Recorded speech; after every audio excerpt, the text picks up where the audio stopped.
You sit down. Nothing to do, no deadline, no obligation, no one waiting on you. And within minutes, maybe seconds, something crawls up from the back of your mind. A quiet but unmistakable feeling. Guilt. Not because you did something wrong, but because you were doing nothing at all. That feeling has a name. Psychologists call it idleness aversion. And it is not a personality flaw. It is not laziness guilt or a productivity hangover. It is something far older and far stranger than either of those things. Your brain was not built for rest. It was built for survival. For roughly 300,000 years, your ancestors lived in a world where stillness could mean death. If you were not moving, you were not finding food. If you were not working, the group noticed.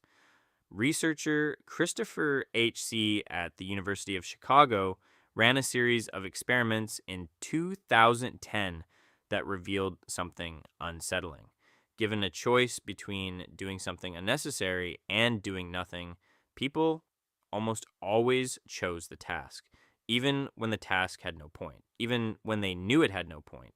The act of being busy felt better than the act of being still, and feeling better, evolutionarily speaking, usually means being safer. Think about what rest would have meant 50,000 years ago. A person sitting idle while others gathered, built, or hunted was a liability to the group. Early human communities depended on contribution. Doing nothing was not neutral. It was a signal that you were sick or selfish or had already given up. The group noticed, and the group back then was the difference between surviving the winter and not. So your nervous system developed a simple trick.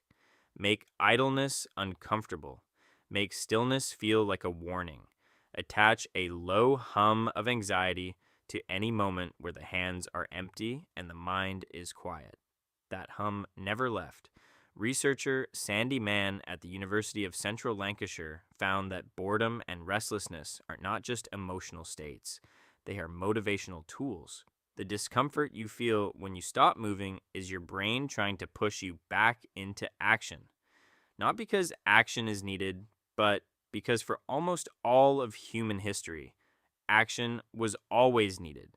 The problem is that your brain cannot tell the difference between a Sunday afternoon on the couch and a cold hillside in the Pleistocene.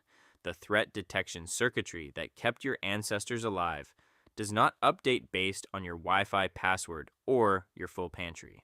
It still runs the same ancient calculation. Stillness equals risk, movement equals safety. This is why you feel the pull to check your phone the moment you stop.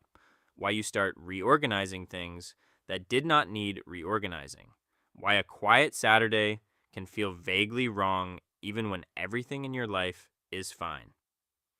Neuroscientist Mary Helen Imordino-Yang at the University of Southern California discovered something that reframes all of this. When the brain is allowed to truly rest, when it enters what she calls the default mode network, it does not go idle. It activates. It processes memory, it integrates emotion, it generates empathy, it rehearses the future. The brain at rest is not a brain doing nothing. It is a brain doing everything that it cannot do when you are busy. The guilt you feel during rest is a biological false alarm, a smoke detector going off in a room with no fire. Your ancestors needed that alarm. You inherited it. But what served them on the open savanna does not serve you on a Tuesday afternoon with nowhere to be. The version of you sitting still, letting the mind wander, is not being lazy. It is giving the brain the one thing it cannot get any other way. So the next time you sit down and feel that quiet crawl of guilt, you can recognize it for exactly what it is. An ancient system doing its job. In a world that no longer needs it to. You are not doing nothing. You are doing the one thing your brain has been waiting all day to do.